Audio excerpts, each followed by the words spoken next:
Hello everyone, it's Evangeline here at etrailer, and today I have the Thule T2 Pro XTR 2-bike platform rack, and we'll take a look at how it fits our 2021 Jeep Wrangler. So the T2 Pro XTR, other than having a long name, does have some premium features that help out with carrying your bikes safely and securely. You have a good weight capacity of 60 pounds per bike, but I am using this bike rack with a hitch extender. That's because when we have that spare tire on and we have it folded up, it gets a little too close and we're not getting as good of a fit, which is why we have an extender to push us out. Most of your bike racks with the Jeep Wrangler with a spare tire are going to need some kind of hitch extender if you want full use out of them. But having that extender has its downsides as well, like less hitch tongue weight capacity, and it has a bit more movement if you don't get one with an anti-rattle feature. So with that in mind, let's focus on the features of the T2 Pro XTR. For example, this bike rack tilts away. The downside is it doesn't tilt away far enough for us to fully utilize it. So see here how it pivots down to a tilt, and with the hitch extender, it brings us out far enough to be able to reasonably open up our hatch. The thing is, whether you tilt it away or not, you will still have the same amount of distance behind your spare tire, although your pedals may be an issue. So it gives you a little bit more clearance, but not as much as you would get from a swing away hitch extender. Once you've tilted it away and you got what you needed, you lift up on the rack, snaps into place, and you're now ready to drive.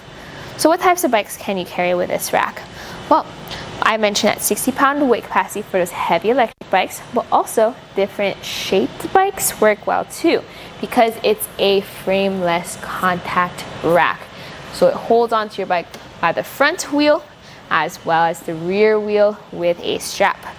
When you are ready to go or ready to take your bike off, you go over here to this rear wheel strap and you press this lever to disengage it. This is also a ratcheting lever, so you lift up if you want a more tight fit, press down to take out. We're gonna fold this over to the side and then come over here to the front. Hold on to your bike as you press the button on the rack, although before we do that, notice here how this has a cable lock, so each individual bike can be secured. With the cable lock off, you can press the button, lift up on the hook, push this out of the way, and now you can grab your bike and hit the trails. Let's take a closer look there over at that cradle. So notice how we have those different grooves on the cradle. Those are for different tire widths. Maximum tire width is going to be up to 5 inches. In the back, you have that rear wheel cradle. This slides back and forth for different wheelbases. Maximum wheelbase is 50.5 inches. And again, I enjoy that ratcheting strap, so you get a super secure fit. This will add some length to the back of your Jeep though. So remember, measure for your hitch extender. Ours adds 8 inches from center of hitch pin hole out. So now we can measure from our bumper to the end of the rack, and that says at 49 inches. Without the hitch extender, it would be 41 inches. So still a good amount of distance added if you have a really small garage or need to park into a tight spot. That's a measurement to remember. Fortunately, your Jeep Wrangler is already a smaller vehicle, so you do have that extra room to spare. But another measurement is going to be ground clearance. So measuring at the end of the rack where your bikes are going to sit to the ground, that's 28 inches.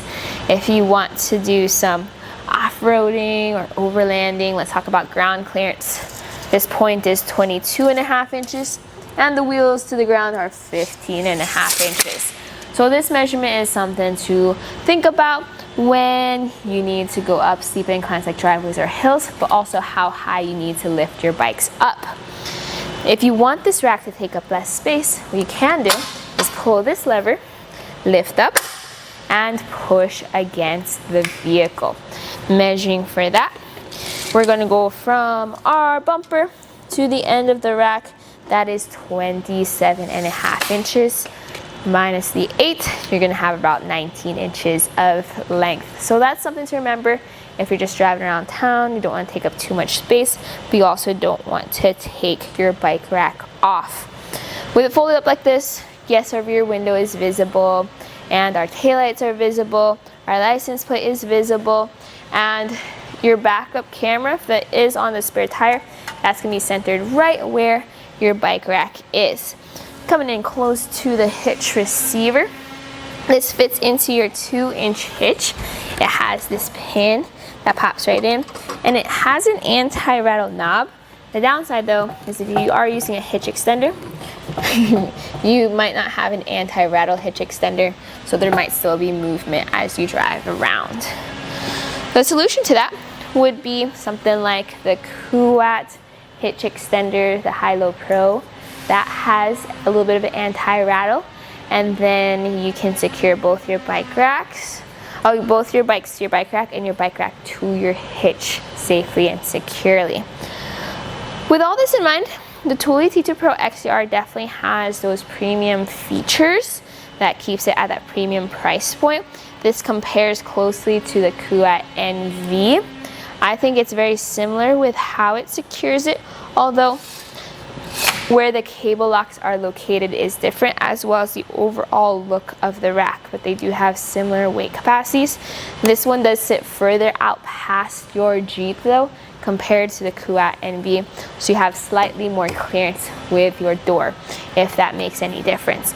If you have a swing away hitch extender though, you'll be able to get full capabilities, I would like to say, out of the Thule T2 Pro XTR. That might help you out.